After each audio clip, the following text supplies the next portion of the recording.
Assalamualaikum warahmatullahi wabarakatuh. Hai anak-anak Indonesia, apa kabar? Semoga tetap sehat dan penuh semangat ya. Jumpa lagi dengan Bu Catur di video pembelajaran tematik kelas 2 sekolah dasar. Kali ini kita sampai pada pembelajaran 1, tema 1 hidup rukun, subtema 1 hidup rukun di rumah. Tonton video ini sampai selesai ya. Yang belum subscribe silahkan subscribe. Kita lakukan pengamatan dulu. Udin punya banyak teman. Mereka selalu hidup rukun. Mereka menyapa temannya dengan ramah dan sopan. Mereka tidak bicara ketus, tidak tinggi hati, dan tidak sombong. Mereka disukai banyak teman. Gimana kita harus hidup rukun?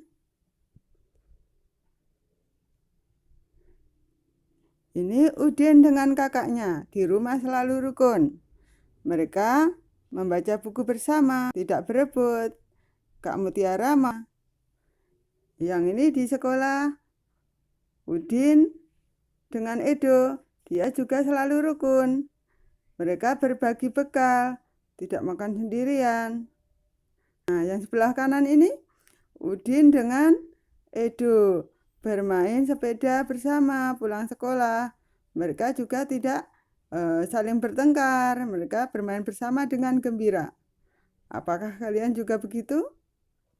Nah, yang bawah ini bapak-bapak di pemukiman di kampung atau di komplek perumahan, mereka sedang bekerja sama, kerja bakti membersihkan lingkungan.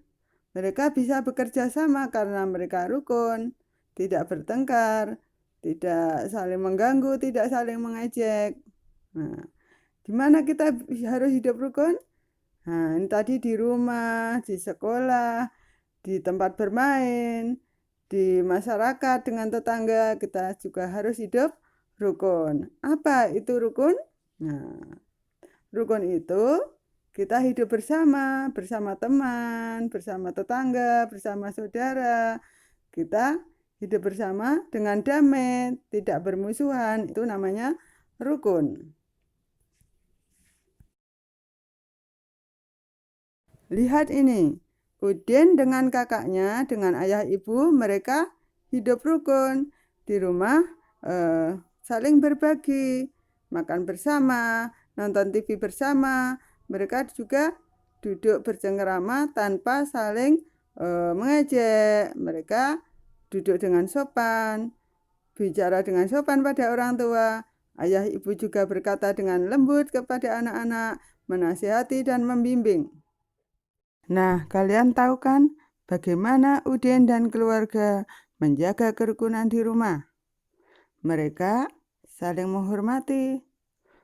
Bukan hormat bendera ya, tapi hormat dengan berkata sopan, ramah. Mereka patuh pada orang tua, itu namanya hormat. Nah, mereka juga saling menyayangi. Saling menyayangi berarti tidak mau menyakiti. Kalau anak-anak sakit, ayah ibu segera membawa ke dokter. Kalau adik sakit, kakak segera menghibur supaya adik senang, tidak nangis lagi. Nah, selain itu, selain saling berbagi, saling menyayangi, mereka juga saling berbagi. Ayah ibu punya uang, punya makanan untuk seluruh anggota keluarga, bukan untuk diri sendiri. Kakak punya buku cerita, dipinjamkan pada adik. Adik punya mainan, kakak juga boleh pinjam. Kakak adik misalnya ada yang punya makanan, dibagi pada yang lain. Itu namanya saling berbagi. Kemudian mereka juga saling tolong-menolong. Anak-anak membantu ayah ibu, membantu pekerjaan ayah ibu. Ayah ibu juga membantu anak-anak mengerjakan PR. Nah, itu tolong-menolong. Nah, kalau kalian bagaimana caranya menjaga kerukunan di rumah? Coba ditulis di sini ya, di buku kalian. Nah, kerukunan di rumahku selalu terjaga bila aku. Nah, itu kalian kerjakan. Nah, Tahu nggak bagaimana keluarga Udin saling menyayangi, saling berbagi? Mari kita baca ya. Kalian pasti sudah bisa membaca dengan eh, nyaring, bersuara. Ayah dan ibu menyayangi Mutiara dan Udin. Suatu hari, ayah membawakan buah tangan untuk Mutiara dan Udin. Ada buah tangan ya. Kita lanjutkan baca ya. Mutiara mendapat buku cerita. Udin mendapatkan mainan. Loh, buah tangan kok buku cerita dan mainan? Apa ya? Nanti kita pelajari ya. Kita lanjutkan. Mutiara dan Udin berterima kasih kepada ayah dan ibu. Mutiara dan Udin tidak saling berebut oleh-oleh. Ayah dan ibu bahagia melihat buah hati mereka selalu rukun. Loh, kok ada buah hati? Buah hati kok rukun? Apa ya? Nah, ini kita lihat. Ternyata buah tangan itu oleh-oleh. Nah, ayah bawa oleh-oleh buku cerita untuk Mutiara, mainan untuk Udin. Nah, ayah ibu bahagia melihat buah hatinya rukun. Buah hati itu artinya ternyata anak. Nah, mereka tidak berebut, saling berbagi. Ayah punya uang membelikan buah tangan. Itu juga berbagi. Maka mereka selalu rukun. Nah, jadi ini ada kata baru, kata gabungan kata artinya berbeda dari asalnya. Ini namanya apa? Oh, ternyata adalah namanya ungkapan. Nah, ini namanya ungkapan. Ungkapan adalah gabungan kata. Nah, ungkapan adalah gabungan kata yang memiliki arti berbeda dari berbeda dengan kata asalnya. Disebut ungkapan. Kita ulangi ya. Ungkapan adalah gabungan kata yang memiliki arti berbeda dengan kata asalnya. Nah, seperti itu contohnya. Nah, kalian pernah dengarkan ungkapan yang lain? Misalnya apa? Keras kepala. Nah, itu susah dinasihati. Tinggi hati itu sombong. Congkak, suka pamer, merasa paling hebat. Nah, besar kepala itu juga sama dengan tinggi hati, sombong, congkak. Nah, masih banyak lagi ya. Kalian bisa mencarinya, bisa bertanya pada ayah dan ibu. Nah, lihat ini ungkapannya. Ini ada percakapan. Anak-anak, ayah membawa buah tangan. Nah, buah tangannya berupa buku cerita dan mainan. Ini Udin dan Mutiara menjawab dengan senang hati, menyambut dengan senang hati kalau diberi dan berterima kasih. Nah, terima kasih ayah. Nah, Mutiara juga terima kasih ayah. Nah, kalian bisa perankan percakapan di atas, kalian peragakan. Karena kalian mungkin sedang belajar di rumah karena pandemi corona. Nah, kalian perankan sama kakak boleh, perankan sama adik boleh, atau diperankan sama ayah ibu di rumah. Nah, ini contohnya teman-teman teman-teman Udin nih, Mutiara Udin, siapa Meli, ada siapa ini? Teman-teman di sekolah seperti ini memperagakan percakapan dengan berani. Kalian pasti juga berani kan maju di depan kelas memperagakan percakapan. Nah, pas memperagakan percakapan yang kata yang mengandung ungkapan kalian ucapkan dengan jelas biar teman-teman kalian lebih paham. Nah, itu tadi Mutiara kan sering mendapat oleh-oleh berupa buku, hadiah berupa buku, maka bukunya Mutiara itu banyak sekali. Nah, bagaimana ya Mutiara menghitungnya? Kalau dihitung satu per satu, seringkali di tengah-tengah lupa. Tadi sampai mana ya? Bagaimana ya Mutiara menghitungnya? Oh, ternyata dikelompokkan, ditumpuk-tumpuk, satu tumpuk 10 buku. Nah, tiap satu tumpuk 10 buku. Nah, kalau ada 5 tumpuk ini berarti ada 50 buku, 10, 10, 10, 10, 10. Kita bacanya menghitungnya bisa urut 10, 20, 30, 40, 50. Nah, ini yang bukunya dihitung satu-satu yang kurang dari 10 ternyata ada 7. Maka 50 dengan 7 itu menulisnya angka 57, tapi dibaca 57. Ini cara menulisnya. Nah, ini yang bawah juga contoh. 10 hanya ada 7, berarti 70. Nah, yang dihitung satu per satu kurang dari 10 ada 7 ini. Maka 70 tambah 7 jadinya 77. Nah, lihat ini.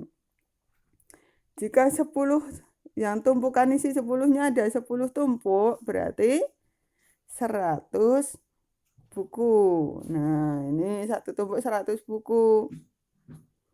Maka disebut tumpukan ratusan. Nah, sekarang kita lihat dalam bentuk gambar kecil. Nah, ini juga icon pengganti ya. Benda dilambangkan dengan kubus. Satu buku sangat diwakili satu kubus. Nah, nanti kalau 10 tumpukan buku dilambangkan dengan 10 tumpukan kubus. Jadinya satu batang. Nah, satu batang panjang ini 10 kubus. Mewakili 10 buku atau 10 benda yang lain. Yang satu kubus saja ini mewakili satu buah buku atau satu buah benda.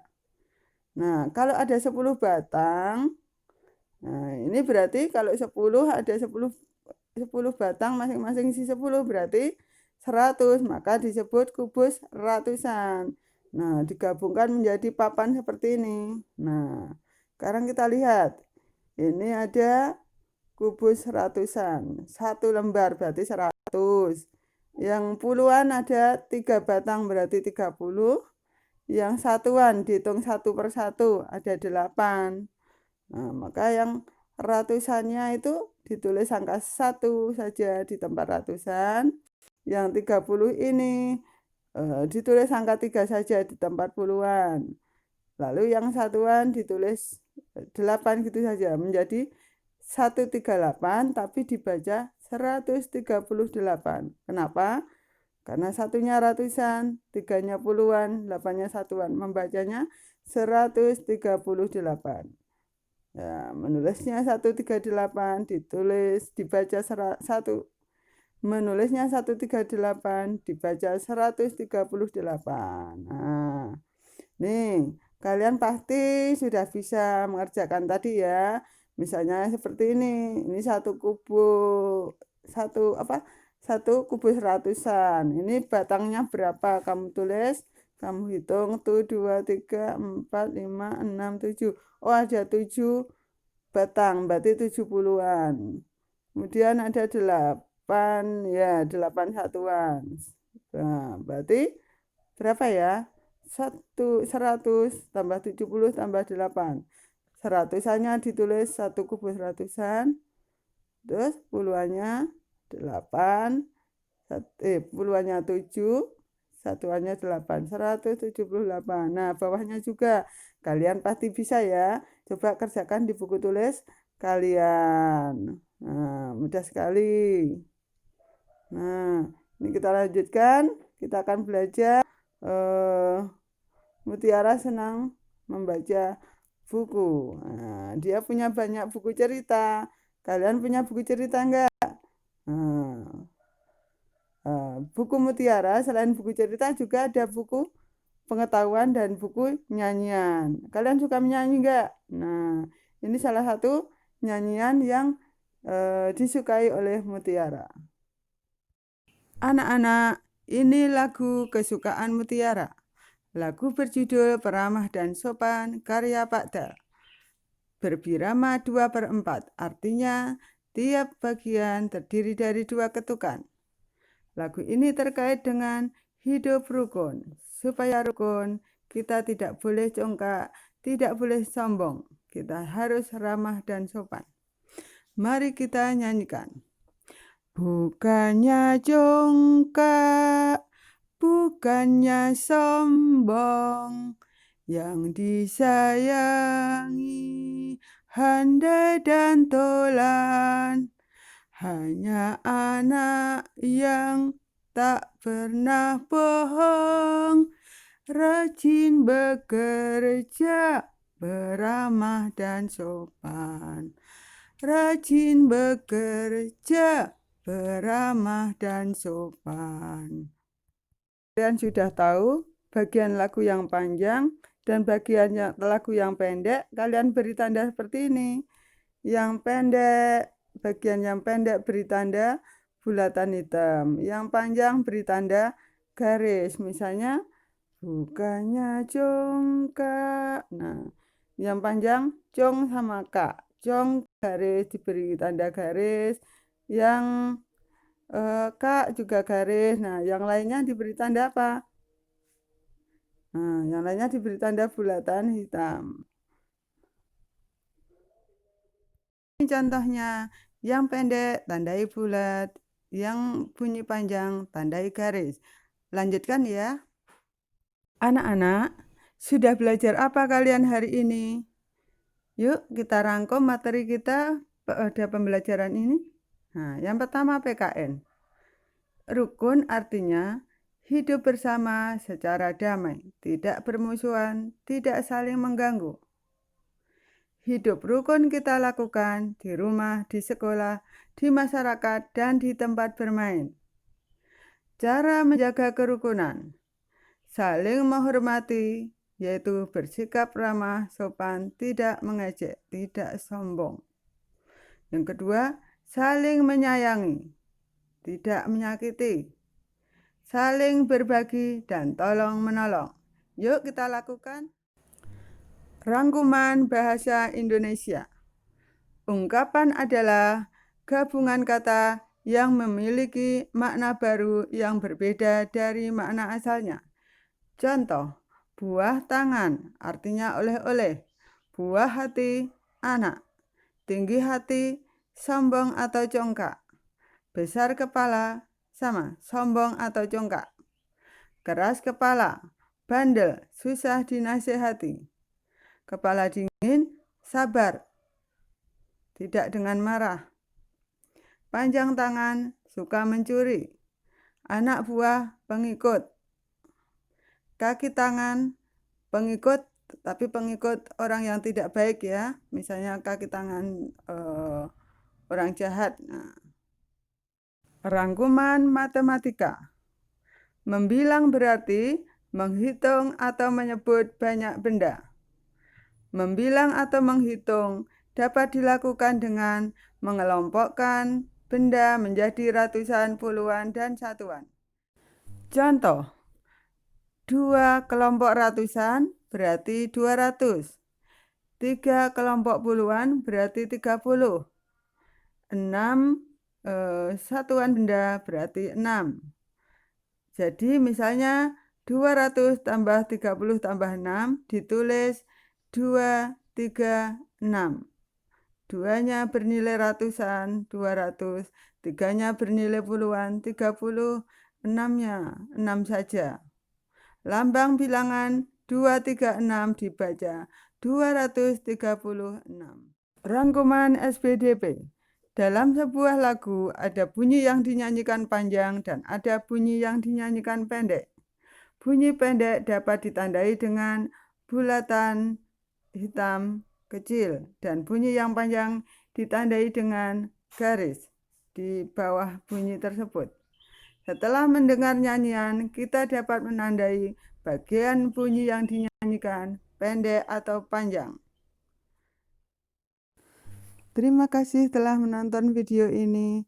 Yang belum subscribe, silahkan subscribe. Sampai jumpa di video berikutnya. Wassalamualaikum warahmatullahi wabarakatuh.